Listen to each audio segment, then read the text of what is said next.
Vengo de acompañar a los reyes en la visita a Argentina, he paseado por varios países latinoamericanos.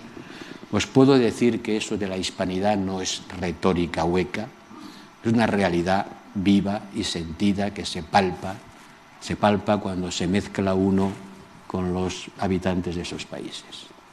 El sentimiento de que proceden de España, de que les vincula con ellos unos ligámenes que van mucho más allá y son muy superiores al recuerdo de las violencias que implicó la conquista, inevitablemente, porque la violencia es la comadrona de la historia, hace que tengamos un enorme potencial político.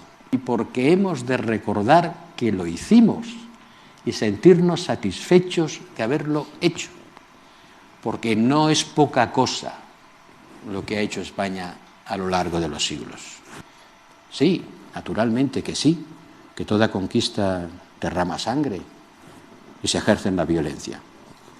Pero nosotros, en nuestro pasado imperial, porque fuimos un imperio, hemos desarrollado muchas cosas que van allá, más allá, mucho más allá de la fuerza bruta.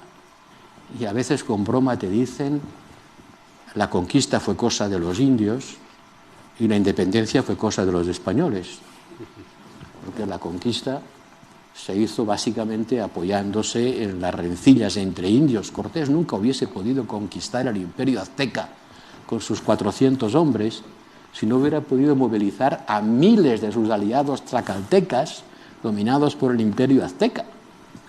Fue una guerra civil entre indígenas donde nosotros sacamos partido con una inteligencia diplomática digna de Alejandro el Magno.